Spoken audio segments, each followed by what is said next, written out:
अध्याय द्वितीय दिव्य तथा दिव्य सेवा श्लोक संख्या 6 शब्दार्थ अनुवाद एवं तात्पर्य कृष्ण रूपा मूर्ति श्री श्रीमद् चरणारविंद भक्तिवेदांत स्वामी प्रभुपाद द्वारा सवै पुंसां परो धर्मो यतो भक्तिरधोक्षजे आहेतुक्य प्रतिहता ययात्मा सुप्रसीदति सह वो वै निश्चय ही पुंसां मनुष्यों के लिए परः दिव्य धर्म वृत्ति ही यतः जिससे भक्ति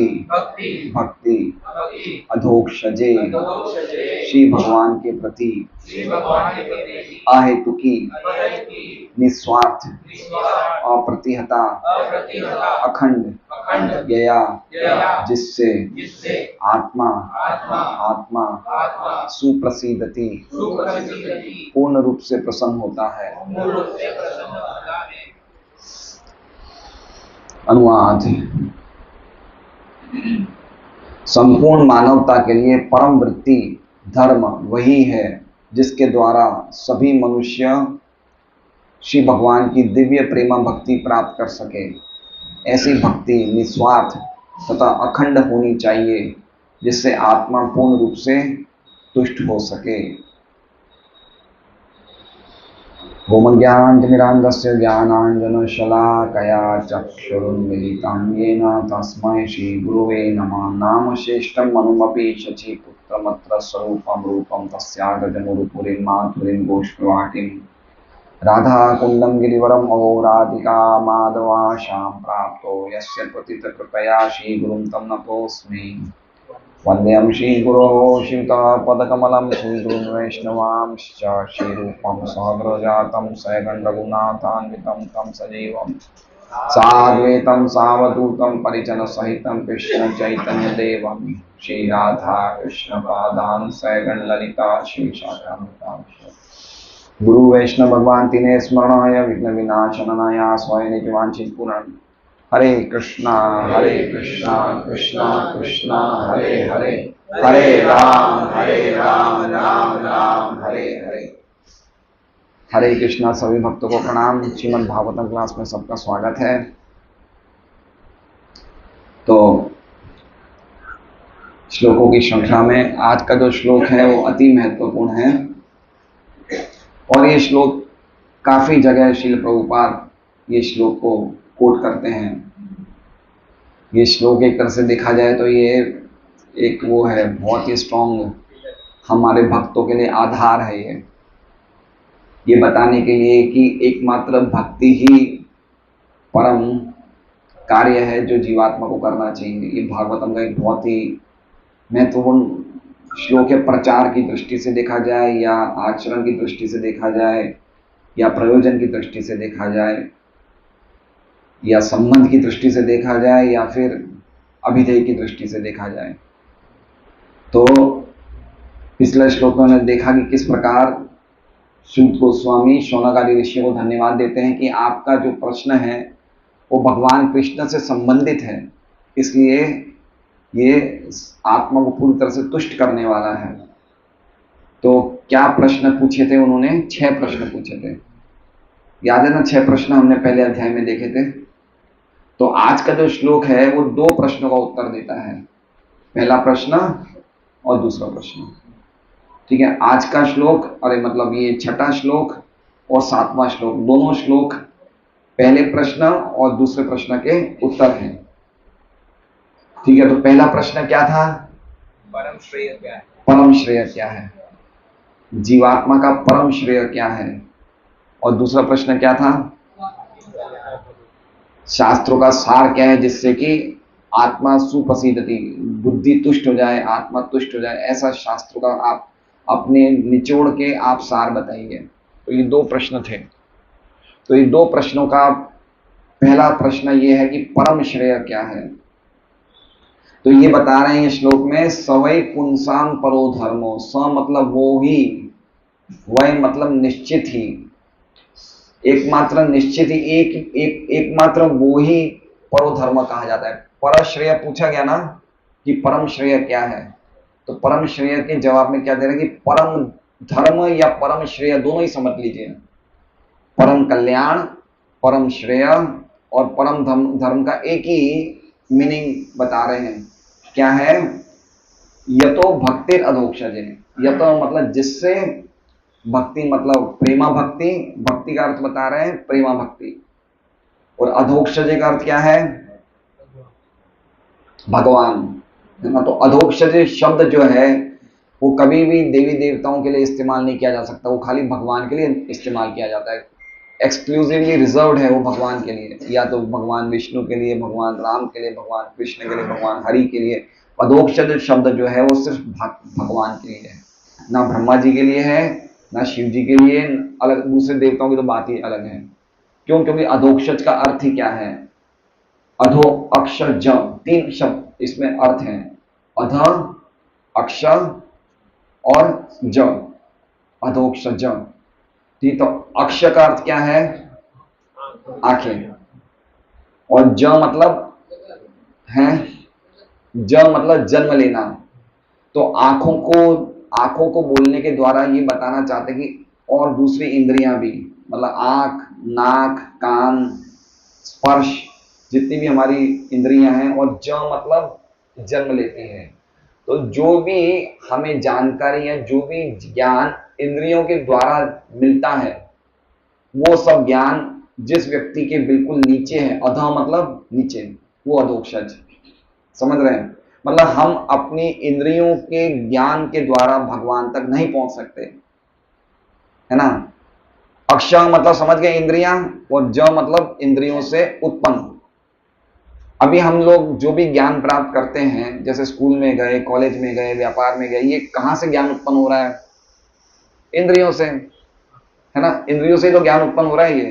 तो इस ज्ञान के द्वारा, ये ज्ञान हमेशा उस व्यक्ति के अधः मतलब नीचे रहता है, मतलब वो ज्ञान के द्वारा हम उस व्यक्ति तक नहीं पहुंच सकते। वो कौन है? अधोक्षज, है ना। ब्रह्मा जी का शरीर बुद्धि का बना हुआ है ना। तो बुद्धि के द्वारा, बुद्धि के ज्ञान के द्वारा ब्रह्मा जी तक पहुंच सकते हैं, देवताओं तक पहुंच सकते हैं, लेकिन बुद्धि, मन, इंद्रियों के परे जो है व्यक्ति, उस तक हम नहीं पहुंच सकते। वो कौन है? अधोक्षज है। अधः मतलब समझ रहे हैं? अधः मतलब नीचे।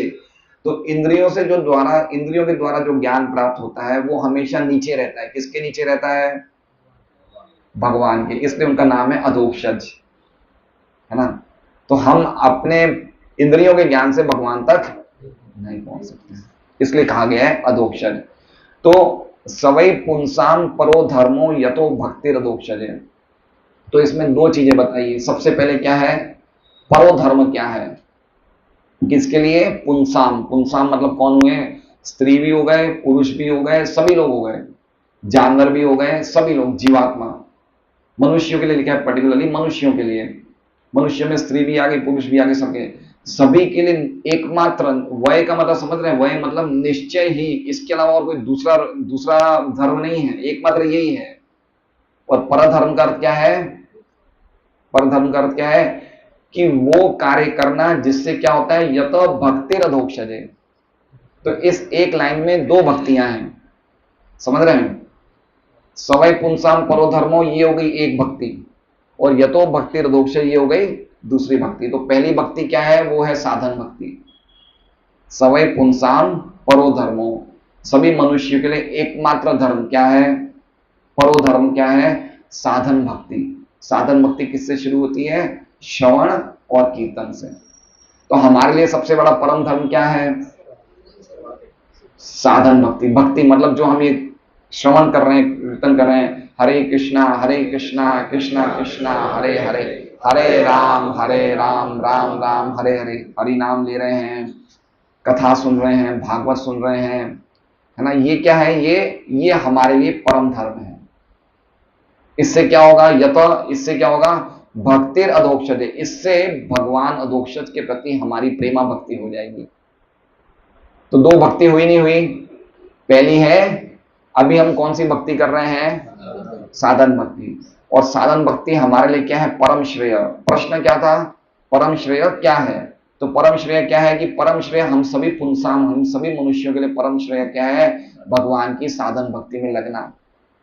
क्या होगा इससे? तो कह रहे हैं यतो भक्तिर अधोक्षजे, इससे क्या होगी? भगवान अधोक्षज के लिए हमारी प्रेमा भक्ति हो जाएगी, तो हमारी सबसे पहले प्रेम भक्ति नहीं है, अभी हमारी क्या है, साधन भक्ति है। साधन भक्ति मतलब टाइम से उठना, टाइम से जप करना, समय पे सब कुछ करना, नियमित नियमों से सब करना, जो चीज कुछ करना है कुछ नहीं करना है, इसे क्या कहते हैं, साधन भक्ति। बिना साधन भक्ति के प्रेम भक्ति नहीं हो सकती। जैसे कोई लोग बोलते हैं कि हमें तो इनकी चीजों की जरूरत नहीं है, ग्रंथों की, हमारे मन में तो सदैव भगवान रहते हैं। तो ऐसे संभव नहीं है, ये खाली एक थोड़ी सी भावनाएं हो सकती है, इमोशनल हो सकते हैं, सेंटीमेंट हो सकते हैं। लेकिन जब तक हम साधन भक्ति को ढंग से नहीं करेंगे, रोज सुबह नियमित पूर्वक उठना, इतनी माला करना, इतना जप करना, इतना भागवत पढ़ना, गीता पढ़ना, ये करते करते करते अपने आप ही ये क्या हो जाएगी, ये प्रेमा भक्ति में कन्वर्ट हो जाएगी ना। जैसे आम होता है, कच्चा आम होता है, वो धीरे धीरे क्या हो जाता है, पक जाता है। तो उसी प्रकार से साधन भक्ति बाद में क्या बन जाती है, प्रेमा भक्ति बन जाती है। तो पहली लाइन समझ गए, पहला प्रश्न का उत्तर क्या था, पहला प्रश्न क्या था, मनुष्यों का परम श्रेय क्या है। तो उसके जवाब में ये पहली लाइन में बता दिया कि परम श्रेय क्या है। आगे कह रहे हैं कि ये जो भक्ति है, जो भगवान के प्रति हमारी जागृत होती है, कैसी है, अहेतु की और अप्रतिहता। अहेतु की मतलब इस भक्ति का वो कोई कारण नहीं है। समझ रहे हैं बात को, अहेतु की मतलब समझ रहे हैं, हेतु मतलब कारण और अहेतु मतलब बिना कोई कारण। तो भक्ति का कोई भी हमारा भौतिक कार्य भक्ति का कारण नहीं है। समझ रहे हैं, जैसे मान लीजिए कि मैं कोई भी काम करके भक्ति नहीं प्राप्त कर सकता हूं, ना तो मैं डॉक्टरी करके, ना इंजीनियरिंग करके, ना ही स्कूल में शिक्षा प्राप्त करके, ना ही व्यापार करके, इन सब कार्यों के द्वारा भक्ति प्राप्त नहीं हो सकती है। इसलिए कह रहे हैं अहेतु की। करवा चौथ करके भक्ति प्राप्त होगी नहीं होगी।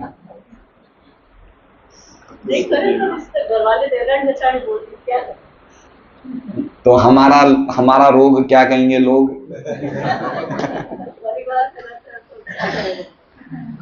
लेकिन ये जो बता रहे हैं ये तो सूत गोस्वामी बता रहे हैं, बात तो बिल्कुल सही है। हाँ, तो अहेतु की मतलब समझ रहे हैं, अहेतु मतलब भक्ति कोई भी कारण से जन्म नहीं लेती।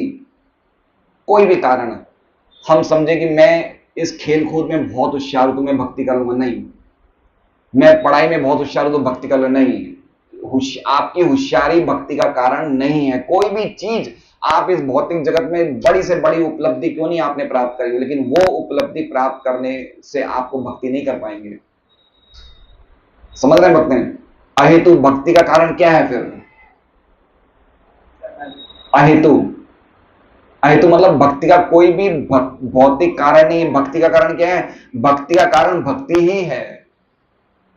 भक्ति का कारण क्या है, भक्ति ही है। जैसे मान लीजिए कि मुझे माला करता हूं, अब माला में मेरा मन नहीं लगता है, तो अब मैं माला बंद कर दूं तो मन लगेगा क्या, नहीं। माला में मन लगाने के लिए क्या करना पड़ेगा, माला ही करना पड़ेगा। भागवत पढ़ने में मन नहीं लगता है, क्या करना पड़ेगा, भागवत ही पढ़ना पड़ेगा। सत्संग में आने का मन नहीं लगता है, क्या करना पड़ेगा, सत्संग में ही आना पड़ेगा। समझ रहे हैं, अगर मान लीजिए कि मेरा सत्संग में आना मन नहीं लगता, बीच में 1 घंटा बैठने का मन नहीं करता है, तो मैं सोचता हूं कि चलो मैं घर में रहूं, तो घर में रहने बैठे रहने से मन लग जाएगा क्या, नहीं। तो कह रहे हैं कि भक्ति से ही भक्ति होती है, तो भक्ति का इसलिए कोई दूसरा कारण नहीं है ना। अहेतुकार समझ रहे हैं, अहेतुकार सिंपल बात है। और आगे हम देखेंगे विश्वनाथ चक्रवर्ती ठाकुर इसमें और ज्यादा विस्तार करेंगे अहेतु के शब्द को बताने के लिए। अप्रतिहता, अप्रतिहता मतलब ये कोई भी भौतिक प्रतिबंधों द्वारा रुक नहीं सकती। प्रतिहता मतलब समझ रहे, प्रतिहता मतलब बाधा, और अप्रतिहता मतलब कोई भी बाधा भक्ति में नहीं ला सकता। बाधा मतलब जैसे मान लीजिए कि कोई व्यक्ति, कोई आत्मा स्त्री शरीर में है, कोई पुरुष शरीर में है, कोई हल्के शरीर में है, कोई बिल्कुल नीच व्यक्ति है, ऐसी कोई भी प्रकार की शरीर की बाधाएं भक्ति को रोक नहीं सकती। हम लोग बिल्कुल बुद्धू हैं, हम कोई भी प्रकार की हमारी भौतिक बाधाएं भक्ति को रोक नहीं सकती। भक्ति अप्रतिहता है, भक्ति रोक नहीं सकती है ना। जैसे मान लीजिए कि अभी हमारे तात्कालिक धर्म हैं, मैं एक पुरुष शरीर में हूं तो मेरे धर्म अलग हो गए, कोई स्त्री शरीर में उसके धर्म अलग हो गए, कोई व्यापारी है उसके धर्म अलग हो गए, कोई नौकरी कर रहा है उसके धर्म अलग हो गए। लेकिन भक्ति कोई भी स्थिति में सब व्यक्ति कर सकते हैं, भक्ति के लिए कोई ये नहीं बोल सकता कि मैं नहीं कर सकता हूं। इसलिए कहा गया है अप्रतिहता। कैसी है भक्ति? ना तो इसका कोई कारण है और ना ही इसे रोका जा सकता है।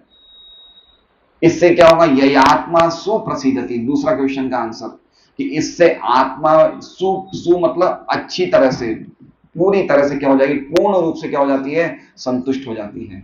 और कोई दूसरा उपाय नहीं है ना। अहेतु की अप्रतिहता। अहेतु का एक अर्थ ये भी हो गया, तो प्रभुपाद कहते हैं कि ये भक्ति निस्वार्थ होनी चाहिए। एक और दूसरा अर्थ है हेतु का। दूसरा अर्थ क्या है हेतु का?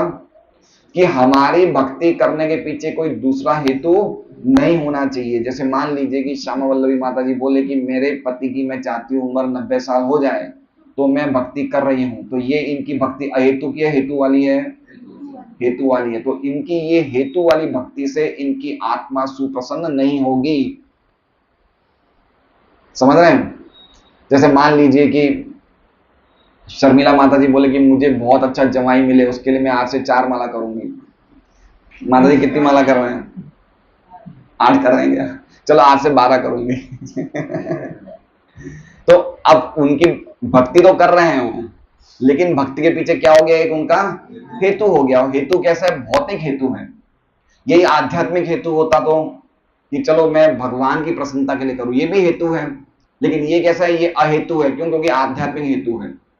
तो मैं भगवान की प्रसन्नता के लिए करूं, ये भक्ति अच्छी है, ये अहेतु। तो ऐसी अहेतु की भक्ति करने से आत्मा सुप्रसन्न हो जाती है, आत्मा बहुत खुश हो जाती है। और वहीं हम लोग कोई ना कोई भौतिक कारण ले आते हैं, तो भौतिक कारण जब लाते हैं, भक्ति कर रहे हैं, लेकिन कोई हमारा उद्देश्य हो जाता है, तो आत्मा को प्रसन्नता तो मिलेगी, लेकिन सुप्रसन्नता नहीं मिलेगी, संपूर्ण तुष्टि नहीं मिलेगी आत्मा को।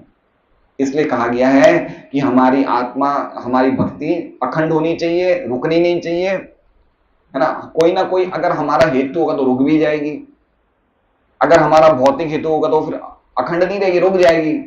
जैसे हमारा कोई प्रोग्राम होता है, कोई शादी होती है, कोई हमारे घर प्रवेश होता है, तो भक्ति कुछ समय के लिए रुक जाती है, लेकिन रुकनी नहीं चाहिए, चलती रहनी चाहिए, है ना।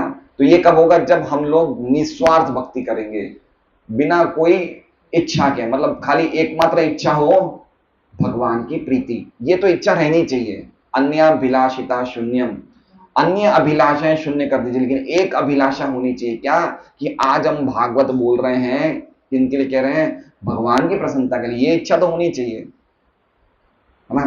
तो ये इच्छा जो होती है, उससे आत्मा सुप्रसन्न हो जाती है।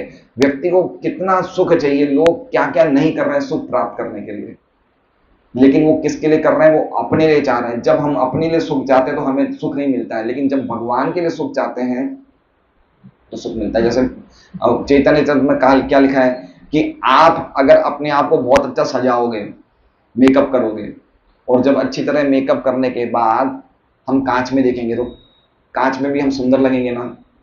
तो उसी तरह से भगवान को जितना हम तुष्ट करेंगे, तो अपने आप ही आत्मा, आत्मा क्या है?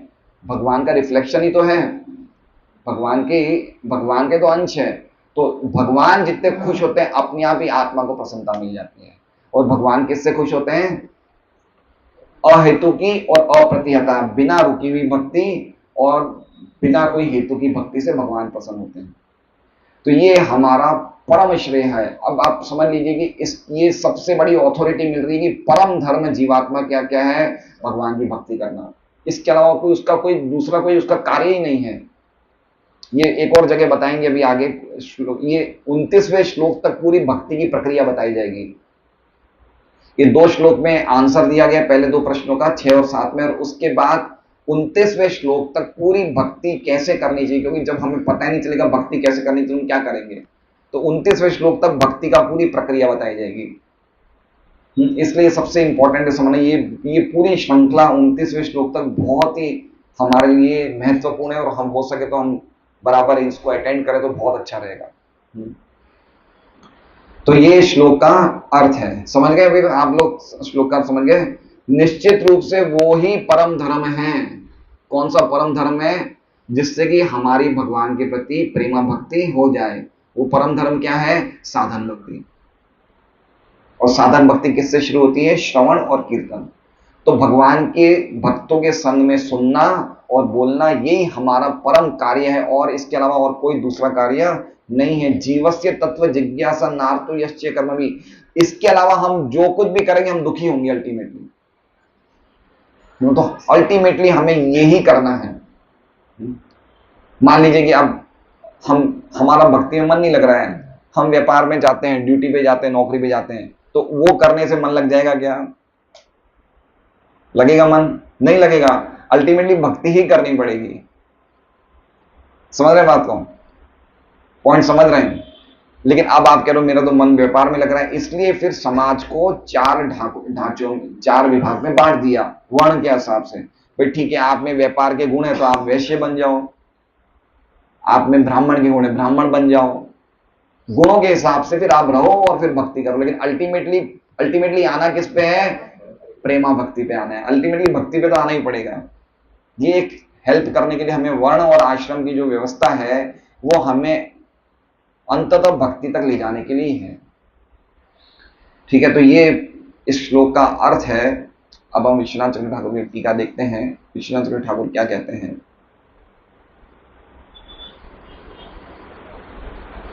ये श्लोक ऋषियों के दूसरे प्रश्न का उत्तर है कि क्या सभी शास्त्रों का अंतिम सार क्या है? शास्त्रों का निचोड़ क्या है? निचोड़ क्या है? परम धर्म सबके लिए, मनुष्यों के लिए खाली भगवान के बारे में सुनना और बोलना है। इन्होंने सीधा लिख दिया श्रवण और कीर्तन, ये करना हमारा परम धर्म है, परम श्रेय है। समझे बात को? इसके अलावा और कोई श्रेय नहीं। अगर हम खाली नियम पूर्वक ये बांध लें कि आज से मैं मोबाइल पे 2 घंटा बात नहीं करूंगा अपने दोस्तों से, सहेलियों से, खाली 2 घंटा में कीर्तन सुनूंगा, भागवत सुनूंगा, तो हमारा जीवन सफल हो जाएगा। श्रवण कीर्तन तो हम सब कर रहे हैं ना? कर रहे नहीं कर रहे हैं? लेकिन किससे कर रहे हैं? सामाजिक बातें, व्यापारिक बातें, घर की बातें, कितना समय निकाल रहे हैं उसमें। और यही श्रवण कीर्तन भगवान के बारे में करें, भगवान के लीलाओं के बारे में करें, तो ये हमारा परम धर्म हो जाएगा। और नहीं करेंगे तो फिर वो हमारा धर्म हल्का धर्म हो जाएगा। दो प्रकार के धर्म है, प्रभुपाद की तात्पर्य में आएगा। आगे इस बात की तुष्टि करने के लिए यमराज एक श्लोक बोलते हैं। वो विश्वनाथ चंद्र ठाकुर कह रहे हैं, एक श्लोक यमराज बोलते हैं। क्या बोलते हैं? 6ठे स्कंद में अपने यमदूतों को बोलते हैं, एतावान एवं लोकेस्मिन पुंसाम धर्म परस्मिता भक्ति योगो भगवती तन नाम ग्रहण आदि भी। जिस बात को कंफर्म कर रहे हैं कि एतावान एवं लोकेस्मिन, एतावान मतलब एकमात्र इस लोक में, इस जगत में एकमात्र एक ही धर्म है पुरुषों के लिए, मनुष्यों के लिए। क्या है? भक्ति योगो भगवती, भगवान की भक्ति। वो किससे शुरू होती है? तन नाम ग्रहण आदि भी। किससे शुरू होती है? वो भगवान के नामों से शुरू होती है। हरे कृष्णा कृष्णा कृष्णा हरे हरे, हरे राम राम राम हरे हरे। तो इसलिए इस श्लोक में जो परधर्म लिखा है, परधर्म का अर्थ बता रहे हैं कि ये खाली भक्ति योग ही है और कोई योग नहीं है। ना तो सांख्य है, ना ज्ञान है, ना कर्म योग है। परधर्म का अर्थ क्या है? खाली भक्ति योग है।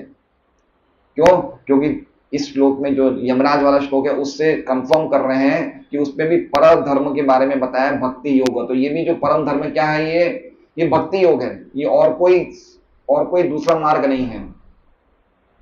आगे कह रहे हैं कि शास्त्रों का सार भक्ति योग है, और भक्ति योग से क्या होता है?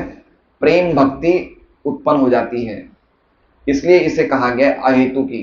अहेतुकी मतलब इसका कोई दूसरा कारण नहीं है। आगे कह रहे हैं कि साधन भक्ति क्या प्रेम भक्ति का कारण है? साधन भक्ति प्रेम भक्ति का कारण है। इसका मतलब साधन भक्ति अलग है, प्रेम भक्ति अलग है। हाँ, लेकिन साधन से प्रेम को पाएंगे तो साधन भक्ति कारण है, और प्रेम भक्ति क्या है? कार्य है ना, कॉज एंड इफेक्ट। जैसे मान लीजिए ये कुर्ता, ये कपड़ा किससे बनता है? धागे से। ठीक है, तो धागा क्या है और कपड़ा क्या है? धागा हो गया कारण और कपड़ा हो गया कार्य।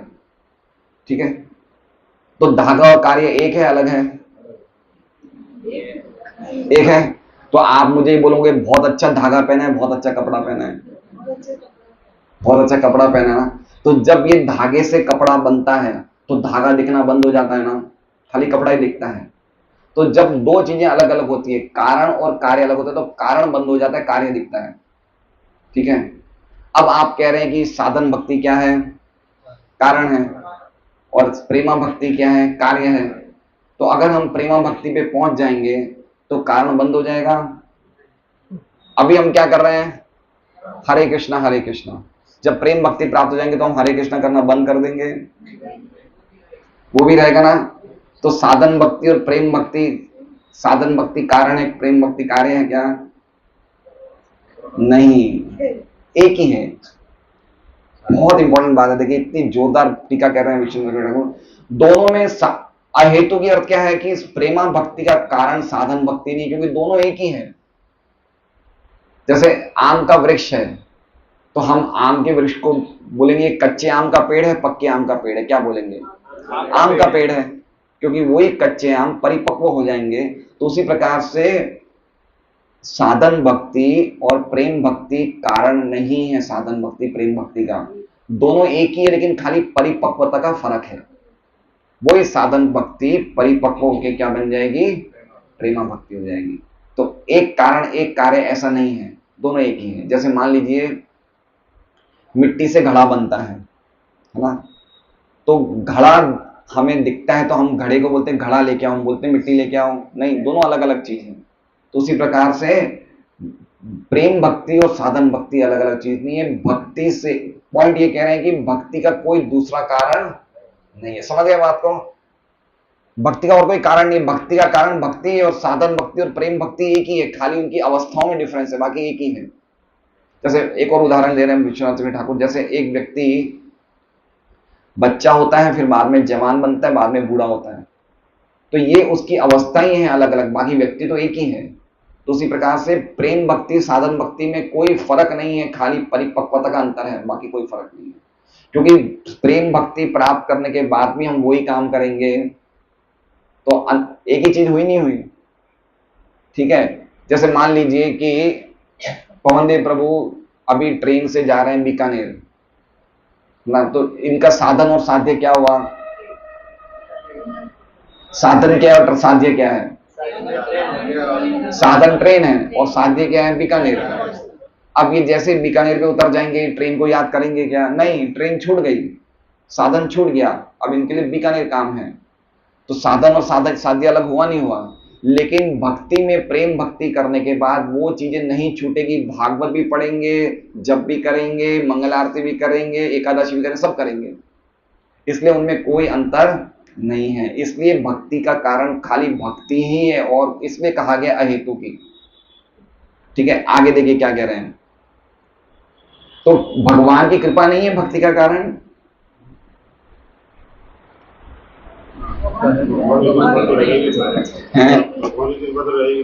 अच्छा ठीक है ये खुद ही प्रश्न पूछते हैं आचार्य, खुद ही जवाब देते हैं। भगवान का कृपा है या नहीं है भक्ति का कारण? अच्छा ठीक है। इस बिल्डिंग में कितने फ्लैट हैं? 30 फ्लैट हैं। भगवान कृपा सब पे समान करते हैं, ऊपर नीचे करते हैं, तो सबके सब 30 फ्लैटों को आना चाहिए यहाँ पे। तो समझ रहे हैं? अगर भगवान की कृपा ही भक्ति का कारण है तो सभी इस फ्लैट वालों को आना चाहिए, सब तो आए नहीं हैं? नहीं, लेकिन भक्ति भगवान की कृपा एकमात्र भक्ति का कारण नहीं है। हम भक्ति करेंगे तो ही कृपा करेंगे भगवान। समझ रहे बात को? भगवान सबको रोटी सब्जी पालन तो सबका ही कर रहे हैं, लेकिन भगवान की कृपा का अर्थ क्या हो गया? जो भगवान भक्ति देते हैं वो कृपा। तो भगवान की भक्ति है क्या भक्ति का कारण? भक्ति नहीं है, भगवान की कृपा एकमात्र कारण नहीं है। अगर ऐसा होता तो सभी भक्ति करते ना, भगवान तो सब पे, भगवान के तो सभी अंश तो भगवान के हम सभी हैं। तो अगर भगवान की कृपा से भक्ति होती है तो फिर तो सभी करते हैं। इसका मतलब एकमात्र कारण भगवान की कृपा तो नहीं है ना। कुछ कुछ कुछ अंश हो सकता है। कैसे पता चलेगा जब भक्ति हो रही है? क्या कृपा हो रही है भगवान की? भक्ति में जो व्यक्ति लगेगा तो ही तो कृपा हो रही है भगवान की। कैसे पता चलेगा? जो भक्ति में लगा हुआ है वो कृपा हो रही है भगवान की। अभी आप लोग यहाँ बैठे मतलब कृपा है भगवान की आप पे। बाकी जो है उसके बाद कृपा नहीं है। उन पे कृपा दूसरी प्रकार की है। देखिए भगवान गीता जी में क्या कहते हैं, समोहम सर्वभूतेषु न मे द्वेष्यसि न प्रिय ये भजन्ति तु मां भक्त्या मयि ते तिष्ठ्याम्यहम्। मैं सबके प्रति समभाव हूं, ना तो मुझे कोई अधिक प्रिय है ना ही मैं किसी से द्वेष करता हूं, लेकिन जो मेरी भक्ति करते हैं वो मेरे में और मैं उनमें हूं। ठीक है, तो आप मेरी बात सुनिए। जैसे आपके दो बेटे हैं, एक अमन है एक चमन है। ठीक है, चमन रहता है अमेरिका, अमन रहता है आपके पास, है ना। आपका भावना दोनों के प्रति बराबर है, लेकिन अमन जो सेवा कर रहा है आपकी दिन रात, तो ऑटोमेटिकली नेचुरली आपका मन उनकी तरफ रहेगा। ये नेचुरल बात है, इसमें कोई भगवान का थोड़ी कोई गड़बड़ है ना। तो भगवान तो आप समझिए जैसे बारिश है, यहाँ के 30 फ्लैटों में बारिश आगे गिर रही है। अब कोई व्यक्ति अपनी खिड़की बंद कर दे तो बारिश कहां से आएगी? जिसने खुली करी बारिश अंदर आ जाएगी। तो बारिश के लिए तो कोई समान विषमता नहीं है ना, विषमता तो हमने कर रखी है। तो भगवान तो भक्ति सबको ही देना चाहते हैं, लेकिन वो हमारे पे कि हम ले रहे हैं नहीं ले रहे हैं, इसलिए भगवान की कृपा एकमात्र कारण नहीं है। अल्टीमेटली क्या कारण है? भक्ति ही कारण है। समझ रहे हैं? समझ रहे हैं बात को या नहीं समझे? भक्ति। अब देखिए आगे क्या कह रहे हैं, आगे क्या कह रहे हैं, तो क्या फिर भक्तों की कृपा है?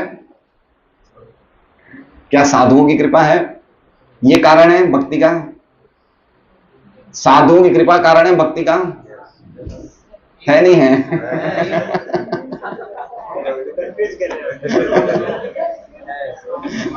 ये विश्वनाथ ठाकुर जी की टीका है, मैं क्या कर सकता हूं। तो साधु संघ से तो हमें भक्ति प्राप्त होती है ना। तो साधु संघ यह भक्ति का कारण है? साधु विश्वनाथ कहते हैं साधु संघ भक्ति का अंग है, कारण नहीं है। क्या है? वो भक्ति का ही अंग है लेकिन कारण नहीं है। समझ रहे हैं? तो साधु संघ से भगवान की कृपा मिलती है। साधु की कृपा से किसकी कृपा मिलती है?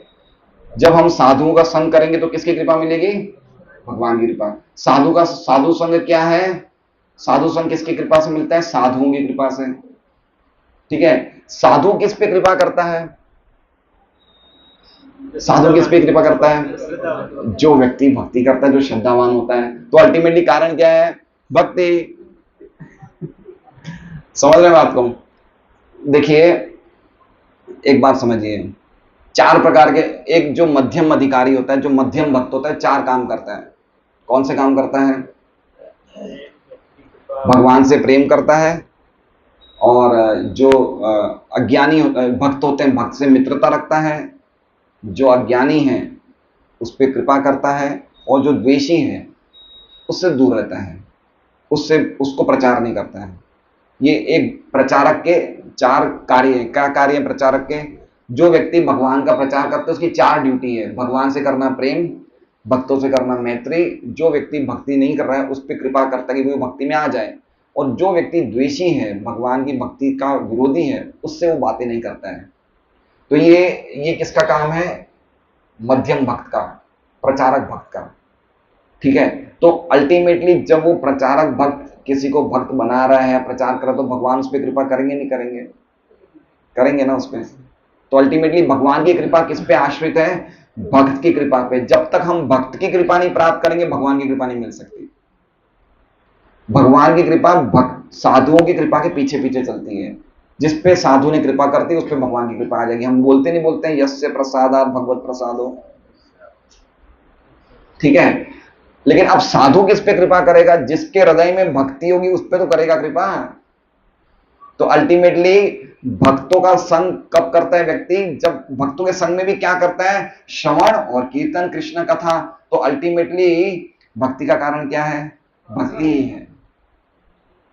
समझ रहे? कितनी गहरी अहेतु का एक शब्द का कितना गहरा अर्थ बताया विश्वनाथ ने, ये समझाने के लिए कि भक्ति का और कोई दूसरा कारण नहीं है। भक्ति करने से ही भक्ति होगी।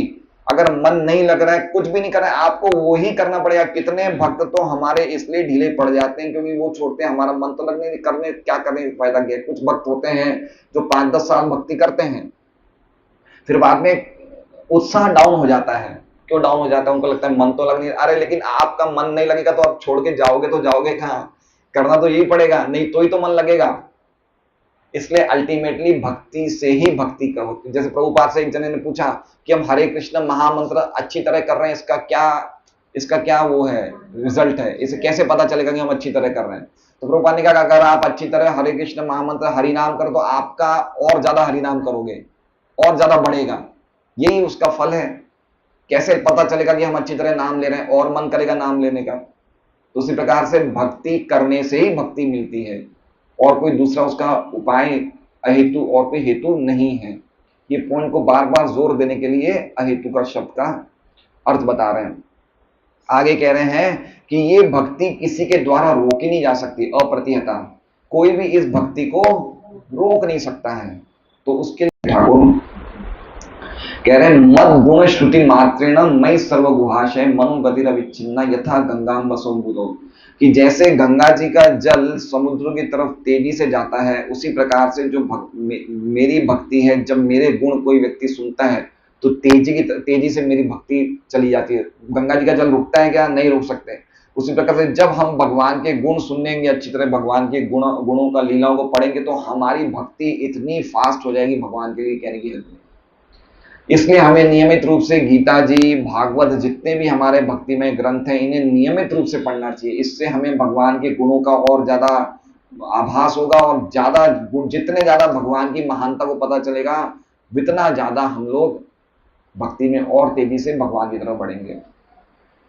आगे कह रहे हैं कि भक्ति कभी भी कोई भी बाधाओं से रुक नहीं सकती, और भक्ति ही सभी बाधाओं का नाश भी कर देती है।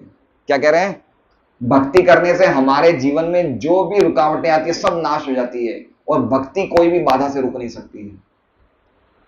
ठीक है, ये देखिए, भक्त जो भी भक्त भक्ति करते हैं वो भक्ति रोक नहीं सकते, चाहे उन पे कितने बड़े कष्ट आ जाए। आप हिरण्यकश्यप और प्रहलाद का दृष्टांत देख सकते हैं।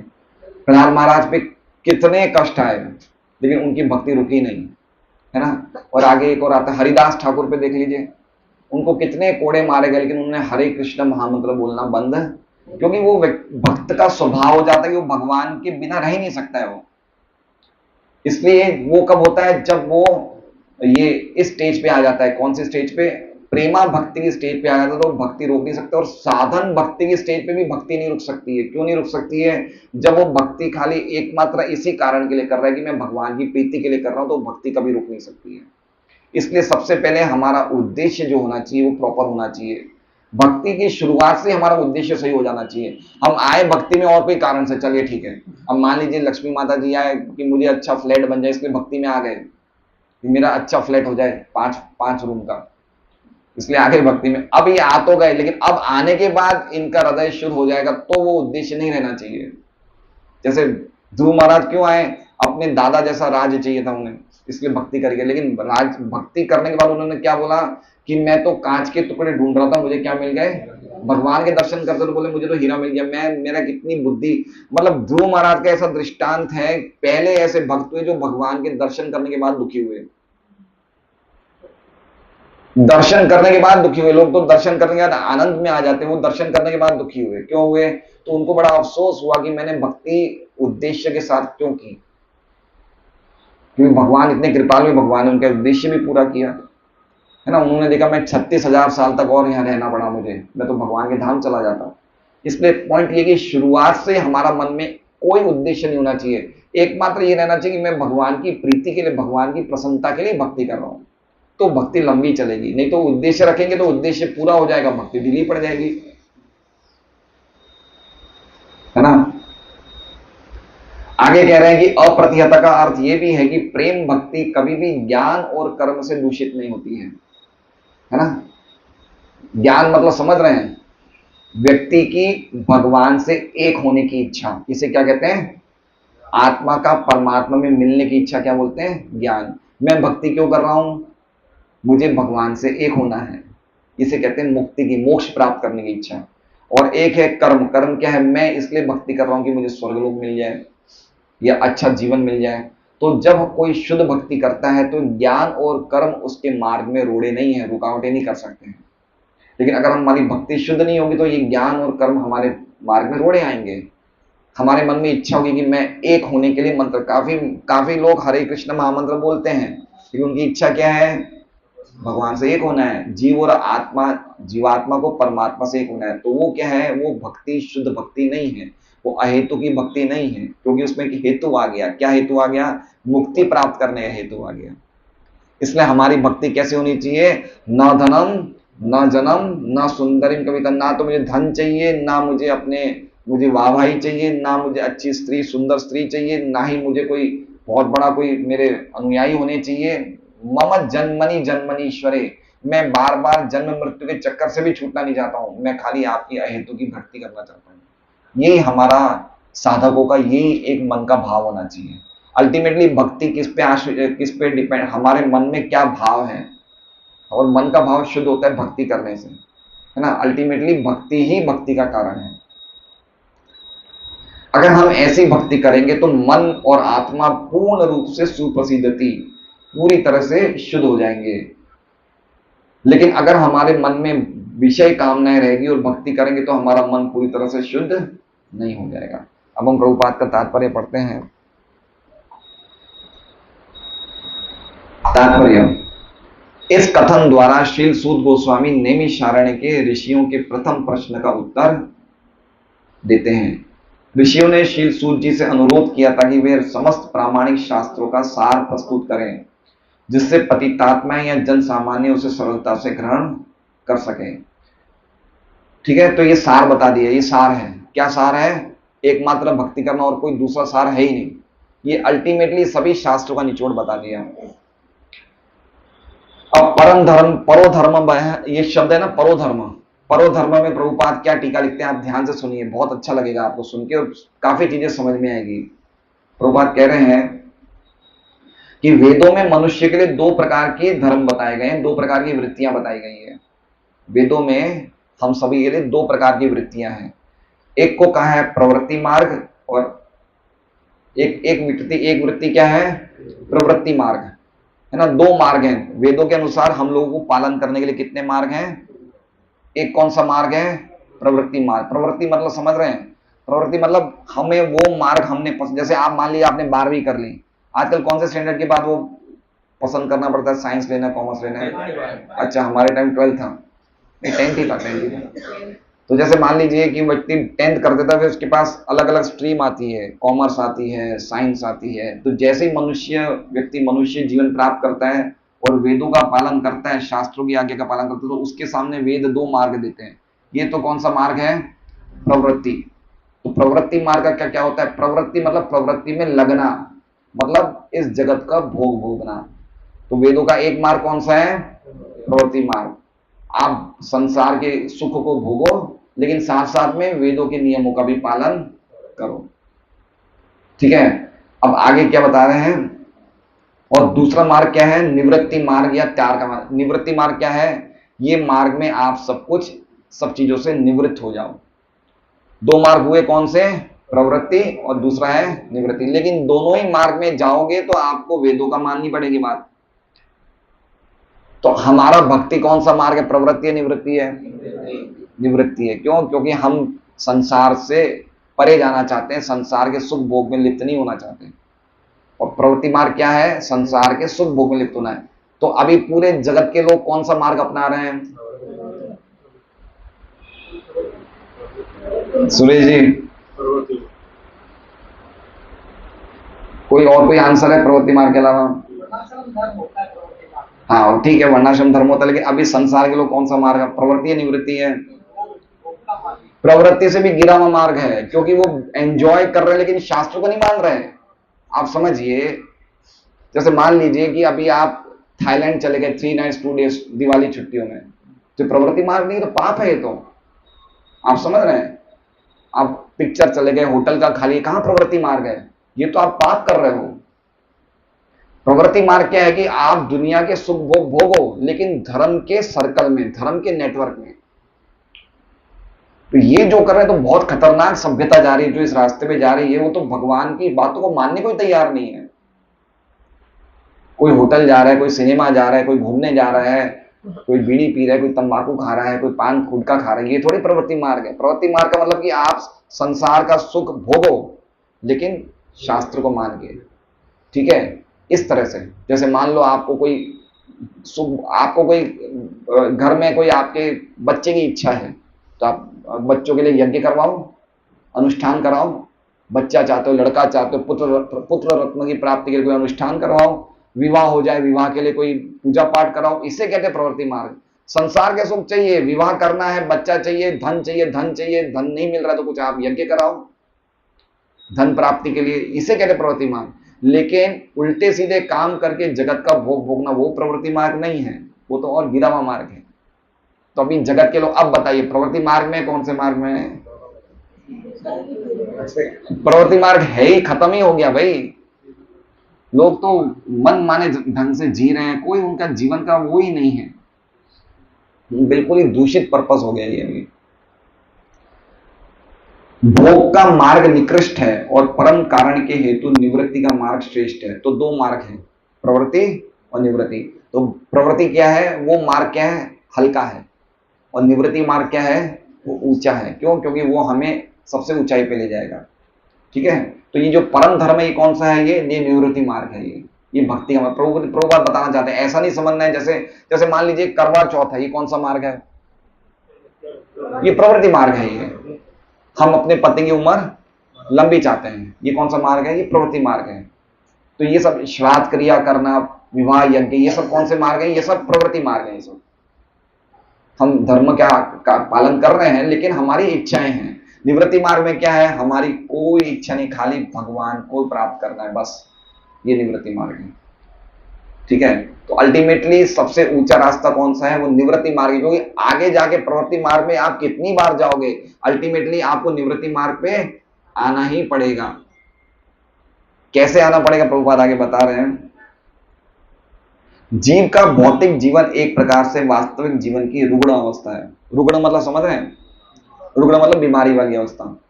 मान लीजिए हम प्रवृत्ति मार्ग पे चले गए, ठीक है, लेकिन ये जो हमारा जीवन है वो क्या है, क्या कह रहे हैं, ये भौतिक जीवन। हम भौतिक जीवन में सुखी होना चाहते हैं, हम कौन से मार्ग पे गए, प्रवृत्ति मार्ग में। लेकिन ये कौन सी स्टेज है, ये डिजीज स्टेज है, बीमारी वाली अवस्था है। क्यों बीमारी वाली अवस्था है, क्योंकि इस अवस्था में हमें बार बार जन्म मिलेगा, और जन्म मिलेगा तो मृत्यु आएगी। जैसे मान लीजिए प्रवृत्ति मार्ग में हमारी इच्छाएं खत्म नहीं होती है, भौतिक इच्छाएं बनी रहती है, और जब तक भौतिक इच्छाएं रहेगी बार बार शरीर मिलेगा, और बार बार शरीर मिलेगा तो शरीर के साथ तकलीफें भी आएगी। तो इसे कहा गया है रुग्ण अवस्था। ये अच्छी अवस्था नहीं है। जैसे मान लीजिए कि अभी इस जीवन में तुषार हर्ष दोनों भाई हैं, इन्होंने 30 40 50 करोड़ रुपया कमा लिया, ठीक है, खुश हो गए। लेकिन इतना रुपया कमाएंगे तो इनकी इच्छाएं बढ़ेंगी या कम होंगी, बढ़ेंगी। अब जब इनकी इच्छाएं बढ़ गई और इच्छाएं बढ़ती रह गई, उसी में इनकी मृत्यु हो गई, तो वो इच्छाएं तो बाकी रहेगी ना पूरी होना। उसके लिए क्या मिलेगा, इन्हें जन्म मिलेगा। जन्म के लिए क्या होना पड़ेगा, 9 महीने माँ के घर में रहना पड़ेगा, है ना। माँ के घर में माँ मंचूरियन खाएगी तो उसे भी मिर्ची लगेगी बच्चे को, वो एक अलग चक्कर है। वो तो हम उस बात का तो वर्णन ही नहीं कर रहे। आजकल तो प्रेग्नेंट लेडीज ही होटलों में, रेस्टोरेंट में जाती है भाई, समझ रहे हैं। तो ये दुख मिल रहा है या क्या मिल रहा है इसमें, ये प्रवृत्ति मार्ग में अल्टीमेटली कष्ट मिल रहा है। क्योंकि हम इच्छाएं करते हैं, इच्छाएं करके कर्म करते हैं, कर्म से वापस इच्छाएं होती है, इच्छाओं से वापस कर्म होता है। तो ये कभी साइकिल पूरी ही नहीं होती है, समझ रहे। इसे बोलते हैं एक्शन और रिएक्शन, कार्य और फल। जैसे मान लीजिए सुरेश जी का अच्छा व्यापार है, तो इनको व्यापार अच्छा क्यों हुआ, इनके पूर्व जन्म के कार्यों के फल पे, कार्यों के अनुसार इनको अच्छा व्यापार मिला। अब ये अच्छे व्यापार में क्या कर रहे हैं, पैसा कमा रहे हैं, और इन्होंने इस जीवन में और भी बहुत सारी इच्छाएं बना ली। अब उससे क्या होगा, इनको एक और जीवन मिलेगा। तो ये क्या हो रहा है, ये बनी, इससे निकलेंगे कैसे, एक तरह से निकलना तो असंभव है। आप समझ रहे हैं, हम जो कुछ भी प्राप्त कर रहे हैं वो हमारे पूरे जीवन से प्राप्त कर रहे हैं, और जो अगला जीवन मिलेगा वो इस जीवन पे आधारित है। तो हमारा तो पूरा एक्शन और रिएक्शन ही हो रहा है। तो इससे निकले कैसे? निकलना तो एक तरह से असंभव है, निकल ही नहीं सकते। एकमात्र है मम माया दुरत्या, माया में जो मेरी शरण में आएगा, भगवान कहते वो ही निकल सकता है। तो मेरी शरण में आना मतलब मेरी भक्ति की शरण में आना है ना। भगवान और भक्ति में कोई डिफरेंस नहीं है, भगवान भक्ति ये सब एक ही चीज है। तो समझ रहे हैं कितना खतरनाक सर्कल में चल रहे हैं हम समझ ही नहीं रहे कितनी खतरनाक लाइफ साइकिल में चल रहे हैं। हम जन्म ले रहे हैं, कुछ हजारों लाखों करोड़ों रुपया कमा रहे हैं, मृत्यु हो रही है, वापस जन्म ले रहे हैं, क्योंकि हमारी इच्छा तो खत्म ही नहीं हो रही है। इसलिए ये जो मार्ग है प्रवृत्ति का मार्ग, ये मार्ग हल्का है। इसलिए जो ये परोधर्म है ये प्रवृत्ति मार्ग नहीं, कौन सा मार्ग है? निवृत्ति मार्ग है। ये भक्ति का मार्ग बताया, ये प्रभुपाद कहना चाहते हैं।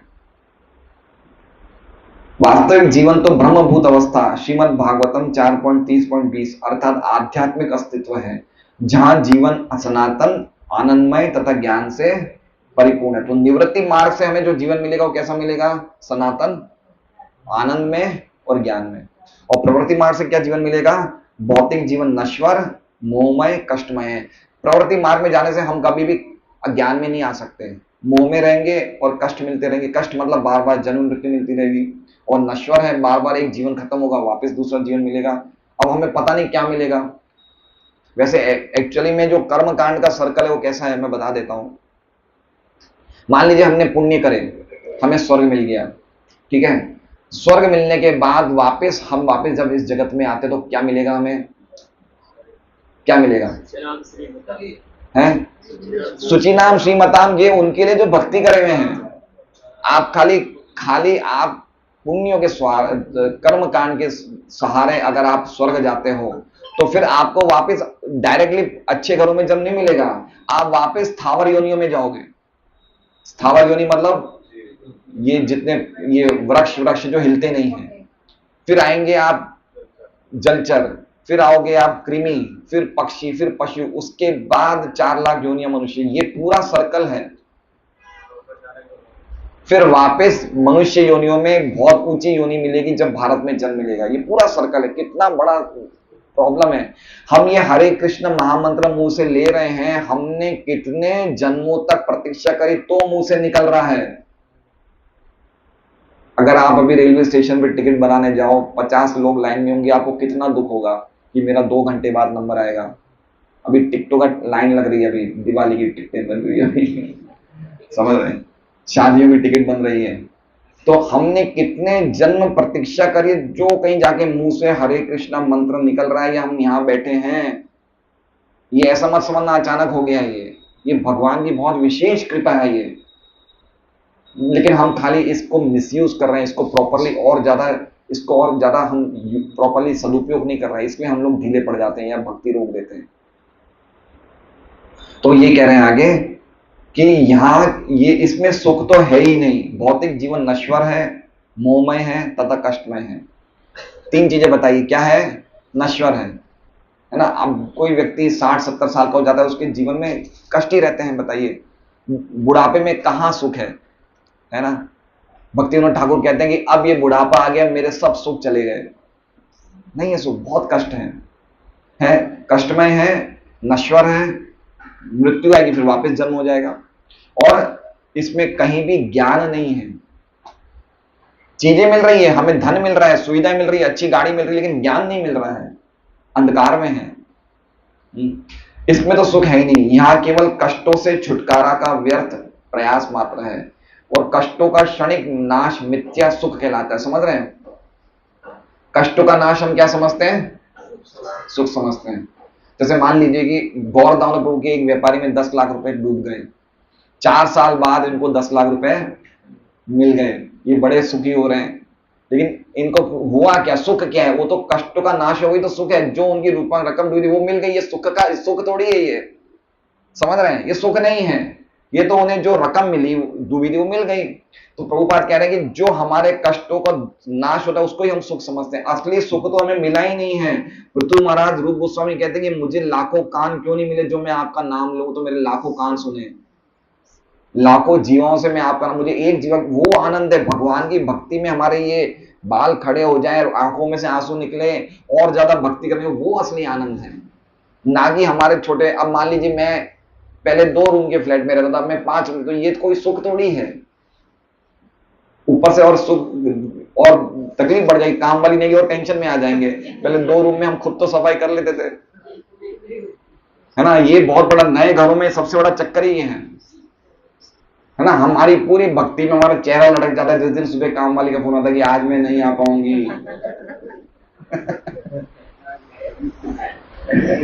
इसलिए कम चीजों में सुखी ज्यादा है, चीजों को बढ़ाने से तो दुख बढ़ते हैं। अतः भौतिक भोग में प्रगति का मार्ग नाशवान, कष्टमय तथा मोहमय होने के कारण निकृष्ट है, मतलब प्रवृत्ति मार्ग हल्का मार्ग है। किंतु भगवत भक्ति श्रेष्ठ धर्म कहलाती है, क्योंकि वो मनुष्य को सनातन, आनंदमय एवं ज्ञान से परिपूर्ण जीवन की ओर अग्रसर करती है।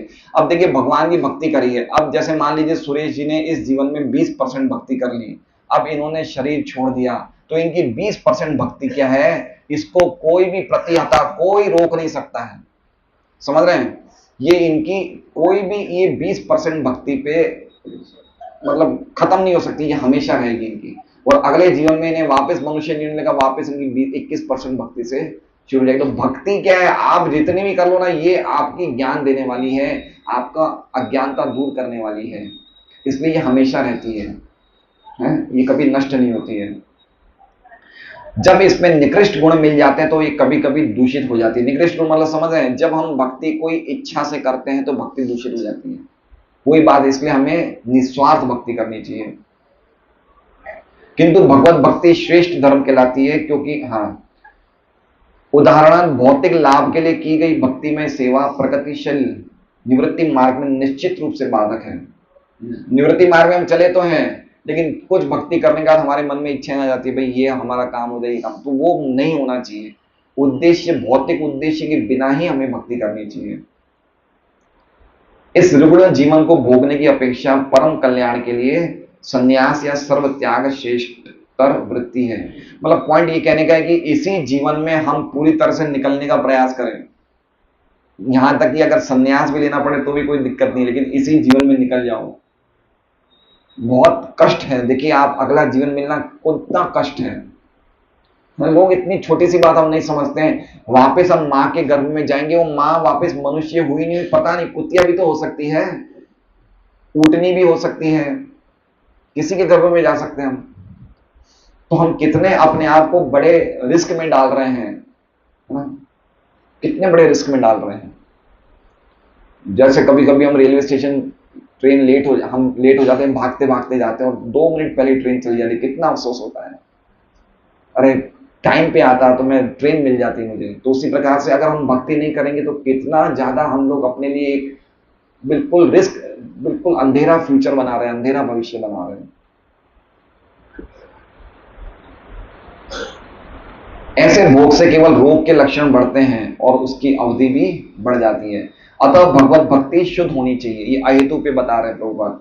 अर्थात उसमें भौतिक सुख भोग की रंच मात्रा कामना नहीं रहनी चाहिए। इसलिए मनुष्य को चाहिए कि वृथा की कामना, सकाम कर्म तथा दार्शनिक तर्क वितर्क से रहित भगवत भक्ति रूपी उच्च कोटि की वृत्ति को स्वीकार करें। इससे भगवत सेवा में शाश्वत संतोष प्राप्त होगा, सुप्रसिद्धति, परम कल्याण, परम संतोष मिलेगा भगवत भक्ति करने से। अब आगे धर्म का अर्थ प्रभुपाद लिख रहे हैं वृत्ति। हमने जानबूझकर धर्म को वृत्ति कहा है, क्योंकि धर्म शब्द का मूल अर्थ है जिससे किसी का अस्तित्व है। समझ रहे हैं? जैसे मिर्ची का धर्म क्या है? तीखापन, है ना। चीनी का धर्म क्या है? मीठापन। उसी प्रकार से जीव का अस्तित्व इसी बात पर निर्भर है कि वो अपने कार्य को भगवान श्री कृष्ण के साथ अपने सनातन संबंध में समन्वित करे। तो हम लोग कौन है? हम भगवान के अंश हैं। तो हमारा क्या धर्म है? भगवान की सेवाओं में लगना, ये हमारा धर्म है। ये धर्म से हमें अलग नहीं किया जा सकता है। सब लोग सेवा कर रहे हैं, है ना। सेवा करना हमारा धर्म है, नहीं है। व्यापारी दूसरे व्यापारी की सेवा कर रहा है, पति पत्नी की सेवा कर रहा है, पत्नी पति की सेवा कर रहा है, बच्चे पति माँ बाप की सेवा कर रहे हैं, माँ बाप। सेवा करना हमारा धर्म है, सेवा हमसे अलग नहीं हो सकता। चूंकि हम भगवान के अंश हैं, इसलिए अल्टीमेटली भगवत सेवा करना ही हमारा परम धर्म है। हम अंश किसके हैं? भगवान के हैं। तो भगवान से जुड़ना, जुड़े रहना है।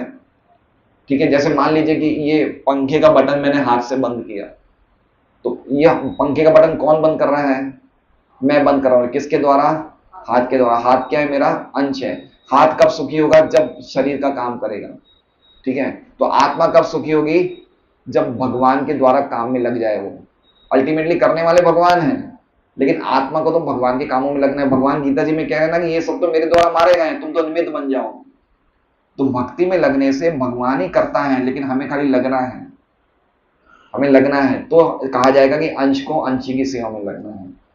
बहुत गहरी बातें बताई है, हो सकता है हमें एक बार समझ में नहीं है, लेकिन हमें खाली विचार करना चाहिए कि शुद्ध भक्ति क्या होती है, वो बता रहे हैं। जीव का अस्तित्व इस बात पर निर्भर है कि वो अपने कार्य को भगवान श्री कृष्ण के साथ अपने सनातन संबंध में समन्वित करे।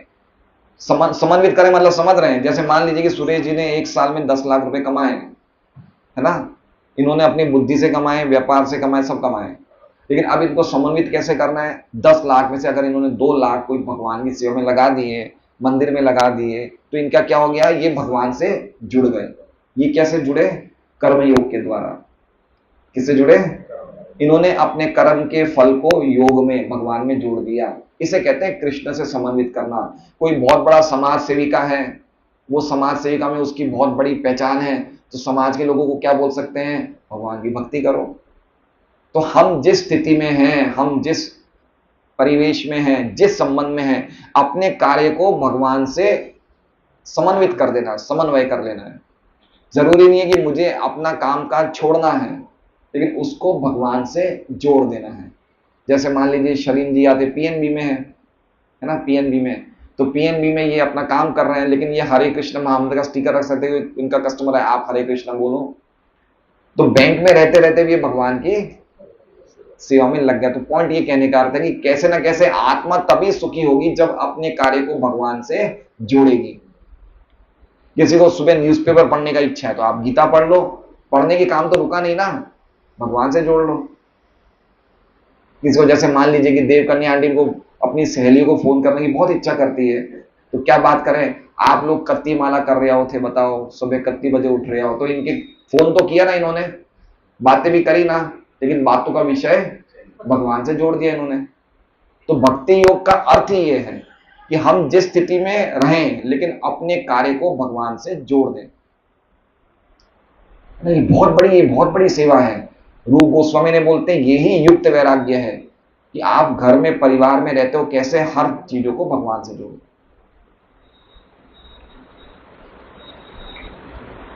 भगवान श्री कृष्ण समस्त जीवों के केंद्र बिंदु हैं और वे अन्य समस्त जीवों अथवा शाश्वत रूपों में सर्वाकर्षक तथा सनातन व्यक्तित्व। समझ रहे बात को? एकमात्र भगवान कृष्ण ही ऐसे कि सभी जीवात्माओं को सुप्रसिद्धति कर सकते हैं। समझ रहे बात को? जैसे मान लीजिए कि पवन देव प्रभु हैं, ये कितनों को खुश कर सकते हैं। इनके घर में परिवार में कितने लोग हैं? आपके घर में 5 लोग हैं, 4 लोग हैं, ये कितनों को खुश कर सकते हैं? ये 4 लोगों को प्रसन्न कर सकते हैं। लेकिन भगवान कृष्ण क्या कर सकते हैं? वो सभी जीवों को एकमात्र कृष्ण ही खुश कर सकते हैं। उनमें इतना सामर्थ्य कि कोई भी जीव चाहे कितने ही हो, करोड़ों अरबों की संख्या में हो, असीमित हो, अनंत हो, लेकिन वो कृष्ण भक्ति से ही प्रसन्न होंगे। कृष्ण, एकमात्र कृष्ण ही ऐसे व्यक्ति हैं जो पूरे जगत के जीवात्मा को सुख दे सकते हैं, और कोई व्यक्ति नहीं दे सकता है। नरेंद्र मोदी देश के लोगों को सुख दे सकता है, लेकिन पूरे संसार के लोगों को नहीं दे सकता है। लेकिन कृष्ण का व्यक्तित्व क्या है कि एक व्यक्ति पूरे अनंत कोटि ब्रह्मांडों में अनंत कोटि जीवों को एक व्यक्ति ही सुख दे सकते हैं। इसलिए सर्वाकर्षक कृष्ण है, सबसे ज्यादा आकर्षक केंद्र बिंदु कृष्ण है। प्रत्येक जीव का दिव्य जगत में एक शाश्वत रूप होता है, और भगवान श्री कृष्ण उन सबके लिए सनातन आकर्षण है। भगवान श्री कृष्ण परम पूर्ण है और अन्य सभी उनके अंश प्रत्यंश हैं। उनमें सेवक तथा सेव्य का संबंध है। ये दिव्य है और हमारे भौतिक अनुभव से सर्वथा भिन्न है। ये सेवक सेव्य भाव घनिष्ठता का सर्वाधिक अनुकूल रूप है। जैसे जैसे भक्ति में सेवा की प्रगति होगी, मनुष्य को इसका अनुभव होगा, है ना। अभी देखिए शुरू में हमें भक्ति कड़वी लगती है, जैसे जैसे करेंगे ना हमें अच्छा लगने लगेगा। देखिए 3 प्रकार के सुख है, एक सतोगुणी, एक रजोगुणी, एक तमोगुणी। सतोगुणी सुख में पहले कड़वा लगता है, फिर धीरे धीरे करने से मीठा लगता है। रजोगुणी सुख पहले बहुत अच्छा लगता है। जैसे मान लीजिए आपको मन किया मैं जाऊंगा आज होटल में खा लिया, होटल के खाने के बाद दुख शुरू हो जाएंगे। पहले सुख लगा, बाद में दुख। रजोगुणी सुख में क्या होता है, कितनी सुंदर बीननी है मेरी, मैं बड़ो सुखी हूं, 10 साल बाद दुखी हो जाता है। समझ रहे बात को, है ना। जो भौतिक जगत के इंद्रिय और इंद्रिय विषयों के जो सुख मिलता है वो कौन सा सुख है, सत्वगुणी रजोगुणी। वो रजोगुणी पहले अच्छा लगता है, बाद में जहर जैसा कड़वा लगता है। और एक होता है तमोगुणी सुख, जो शुरू में भी खराब है और बाद में भी खराब। वो कैसा है, नींद, आलस। ये क्या है, इसमें ना तो शुरू में खुशी मिलती है ना बाद में मिलती है, ये पूरा का पूरा ही दुखी दुख है। तो उसी प्रकार से भक्ति में क्या है, शुरू में बड़ा कष्ट मिलेगा, सुबह जल्दी उठना, ये नाम लेना, ये भागवत पढ़ना, प्रचार करना, ये पहले कष्ट लगेगा, लेकिन धीरे धीरे करते करते क्या होगा, इसी को ही अच्छा लगने लग जाएगा। तो कह रहे हैं कि हमारी भक्ति के अनुभव से हमारा सुख बढ़ जाएगा। हर व्यक्ति को इस भौतिक अस्तित्व की बद्ध अवस्था में श्री भगवान की दिव्य प्रेम भक्ति करनी चाहिए। देखिए कितनी सुंदर लाइन है। हम किस अवस्था में हैं, बद्ध अवस्था में। और कौन सी भक्ति करनी चाहिए, प्रभुपाद कह रहे हैं प्रेमा भक्ति। पहले क्या कहा था कि साधन भक्ति से होती है प्रेमा भक्ति, और अब क्या कह रहे हैं, बद्ध अवस्था में प्रेमा भक्ति कैसे कर सकते हैं, कैसे कर सकते हैं बद्ध अवस्था में हम तो, और प्रेमा भक्ति कैसे कर सकते हैं। तो प्रभुपाद का कहने वाला कि वो हमारी भक्ति कैसे होनी चाहिए, बिना कोई इच्छाओं के वो प्रेमा भक्ति है, वो बाद में प्रेमा भक्ति हो जाएगी। तो बद्ध अवस्था में भी हम जो भी भक्ति करें, ऐसा नहीं 24 घंटे भक्ति करते, लेकिन जो भी करें हमारी इच्छा क्या है, भगवान की प्रसन्नता, तो प्रेमा भक्ति बन जाती है वो।